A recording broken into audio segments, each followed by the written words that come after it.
الحمدللہ والصلاة والسلام علی رسول اللہ۔ استعمال کے لیے تیار کردہ سونے کی زکوٰۃ۔ سوال کیا گیا ہے، میں چاہتا ہوں کہ آپ مجھے اور میرے بھائیوں کو سونے یا چاندی اور سونے کے زیورات جو کہ استعمال کے لیے ہوں، تجارت کے لیے نہیں، ان میں زکوٰۃ کے موضوع میں تفصیلی معلومات مہیا کریں، کیونکہ بعض افراد کا کہنا ہے کہ استعمال کے لیے تیار کردہ میں زکوٰۃ نہیں ہے، اور دوسرے افراد کہتے ہیں ان میں زکوٰۃ ہے، چاہے وہ استعمال کے لیے ہوں یا تجارت کے لیے۔ اور یہ کہ استعمال کے لیے تیار کردہ میں زکوٰۃ کے بارے میں وارد شدہ احادیث ان احادیث سے قوی ہیں جن میں ہے کہ ان میں زکوٰۃ نہیں۔ میری گزارش ہے کہ اس سوال کا جواب ضرور دیں۔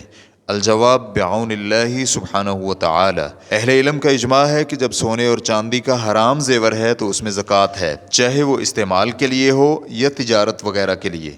لیکن اگر وہ زیور مباح اور استعمال کے لیے ہو یا عاریتاً، جیسا کہ چاندی کی انگوٹھی اور عورت کا زیور اور جو اسلحہ وغیرہ میں مباح ہے، تو اس کی زکوٰۃ میں اہل علم کا اختلاف ہے۔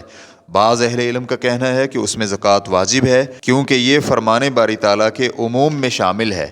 والذین یکنزون الذہب والفضة ولا ينفقونها فی سبیل اللہ فبشرہم بعذاب علیم۔ اور وہ لوگ جو سونا اور چاندی جمع کر کے رکھتے ہیں اور اسے اللہ کی راہ میں خرچ نہیں کرتے، انہیں دردناک عذاب کی خبر دے دیں۔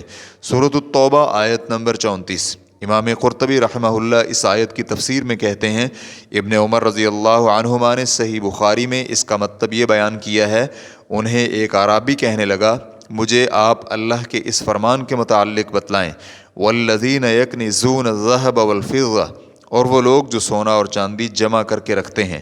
سورۃ التوبہ آیت نمبر 34۔ تو ابن عمر رضی اللہ عنہما کہنے لگے، اسے کنز اور خزانہ بنانا یہ ہے کہ اس کی زکوٰۃ ادا نہ کی جائے، اس کے لیے ہلاکت ہے۔ یہ تو زکوٰۃ کے نزول سے قبل تھا۔ جب اللہ تعالیٰ نے زکوٰۃ نازل فرما دی تو اسے اموال کے لیے پاکیزگی کا باعث بنا دیا۔ اسے امام بخاری رحمہ اللہ نے تعلیقاً روایت کیا ہے، جلد نمبر 2 صفحہ نمبر 111، اور اسی طرح جلد نمبر 5 صفحہ نمبر 204 میں بھی تعلیقاً۔ اسی طرح ابن ماجہ جلد نمبر 1 صفحہ نمبر 569 اور اسی طرح 570، حدیث نمبر 1787، اور سنن بہقی جلد نمبر 4 صفحہ نمبر 82۔ اور اس کی متقاضی احادیث بھی وارد ہیں، جسے ابو داؤد اور نسائی اور ترمذی نے عمر بن شعیب عن ابیہ عن جدہ سے بیان کیا ہے۔ ایک عورت نبی کریم صلی اللہ علیہ وآلہ وسلم کے پاس آئی اور اس کے ساتھ اس کی بیٹی بھی تھی، جس کے ہاتھ میں 2 سونے کے موٹے موٹے کنگن تھے۔ تو رسول اللہ صلی اللہ علیہ وآلہ وسلم نے فرمایا، کیا تم اس کی زکوٰۃ ادا کرتی ہو؟ تو اس نے جواب نفی میں دیا۔ تو رسول اللہ صلی اللہ علیہ وآلہ وسلم فرمانے لگے، کیا تمہیں یہ اچھا لگتا ہے کہ اللہ تعالیٰ روز قیامت اس کے بدلے میں تمہیں آگ کے 2 کنگن پہنائے؟ تو اس نے وہ دونوں اتار کر نبی علیہ الصلاۃ والسلام کو دے دیے اور کہنے لگی، یہ اللہ اور اس کے رسول کے لیے ہیں۔ ریفرنس کے لیے دیکھیے مسند احمد جلد نمبر 2 صفحہ نمبر 178، اور اسی طرح 204 تا 208۔ اسی طرح سنن ابی داؤد جلد نمبر 2 صفحہ نمبر 212، حدیث نمبر 1563۔ سنن ترمذی جلد نمبر 3 صفحہ نمبر 29 تا 30، حدیث نمبر 637۔ سنن نسائی جلد نمبر 5 صفحہ نمبر 38، حدیث نمبر 2479 تا 2480۔ دارقطنی جلد نمبر 2 صفحہ نمبر 112، ابن ابی شیبہ جلد نمبر 3 صفحہ نمبر 153، اور ابو عبید نے الاموال صفحہ نمبر 537، حدیث نمبر 1260۔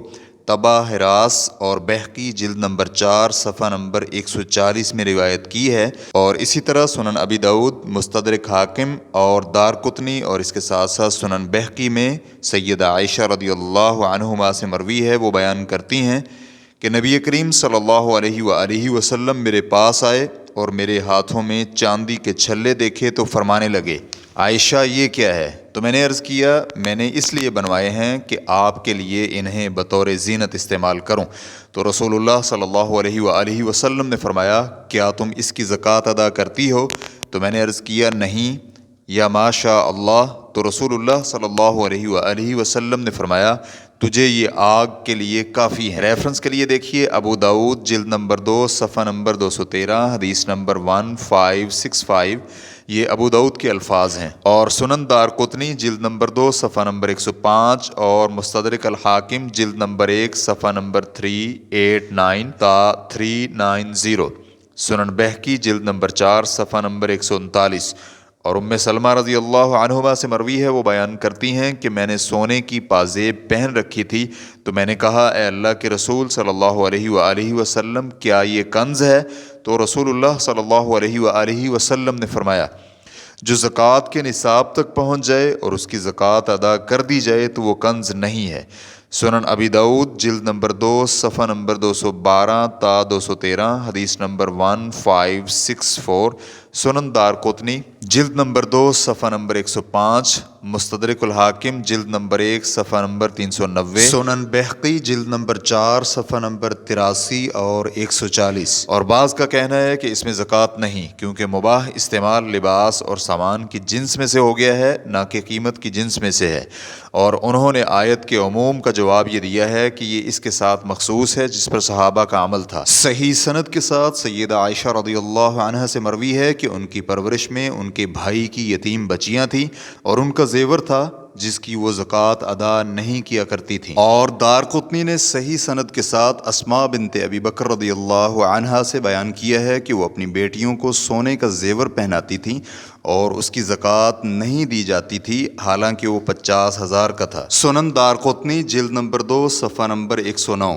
اور ابو عبید نے اپنی کتاب الاموال میں بیان کیا ہے، حدثنا اسماعیل بن ابراہیم عن ایوب عن نافع عن ابن عمر، کہ ابن عمر رضی اللہ عنہ اپنی بیٹیوں میں سے کسی عورت کی شادی 10,000 میں کرتے اور اس میں سے 4,000 کا زیور بناتے۔ راوی بیان کرتے ہیں کہ وہ اس کی زکوٰۃ نہیں دیتے تھے۔ دارقطنی نے بھی ایسے ہی بیان کیا ہے، جلد نمبر 2 صفحہ نمبر 109۔ اور ابو عبید نے الاموال صفحہ نمبر 540 حدیث نمبر 1276، طبع ہراس سنن بہقی جلد نمبر 4 صفحہ نمبر 138۔ ہمیں اسماعیل بن ابراہیم نے ایوب سے اور انہوں نے عمر بن دینار سے بیان کیا کہ عمر بن دینار کہتے ہیں کہ جابر بن عبداللہ رضی اللہ عنہما سے دریافت کیا گیا کیا زیور میں زکوٰۃ ہے؟ تو انہوں نے جواب دیا نہیں۔ کہا گیا چاہے 10,000 کو بھی پہنچ جائے؟ ابو عبید نے الاموال صفحہ نمبر 540 حدیث نمبر 1275، طبع ہراس سنن بہقی جلد نمبر 4 صفحہ نمبر 138۔ اور ان دو اقوال میں راجح قول اس کا ہے جو اس میں زکوٰۃ واجب قرار دیتا ہے جب نصاب کو پہنچ جائے، یا اس کے مالک کے پاس سونا اور چاندی یا دوسرا تجارتی سامان موجود ہو جو سارا ملا کر نصاب کو پہنچے۔ اس کی دلیل زکوٰۃ کے وجوب کی عمومی احادیث ہیں، اور ہمارے علم کے مطابق ایسا کوئی مخصص نہیں۔ اور عبداللہ بن عمر بن عاص، عائشہ اور ام سلمہ رضی اللہ عنہم کی یہ احادیث جن کی سند جید ہے اور کوئی تان ایسا نہیں جو مؤثر ہو، اس لیے اس پر عمل واجب ہے۔ رہا مسئلہ امام ترمذی اور ابن حزم اور موصلی کا کہ ان کو ضعیف کہنے میں، تو ہمارے علم کے مطابق کوئی وجہ نہیں۔ یہ علم میں رہے کہ امام ترمذی نے جو کچھ ذکر کیا ہے وہ اس میں معذور ہیں، کیونکہ انہوں نے عبداللہ بن عمر رضی اللہ عنہما سے ضعیف طریق سے روایت کی ہے، اور ابو داؤد اور نسائی ابن ماجہ نے دوسرے صحیح طرق سے روایت کی ہے، اور ہو سکتا ہے کہ امام ترمذی تک یہ نہ پہنچ سکی ہوں۔ ریفرنس کے لیے دیکھیے اللجنۃ الدائمۃ للبحوث العلمیۃ والافتاء جلد نمبر 9 صفحہ نمبر 264۔ واللہ تعالی اعلم۔ اسلام QA ریکارڈنگز مؤسسۃ الشیخ محمد صالح المنجد، المملکۃ العربیۃ السعودیہ، فتویٰ نمبر 19901۔ والسلام علیکم ورحمۃ اللہ وبرکاتہ۔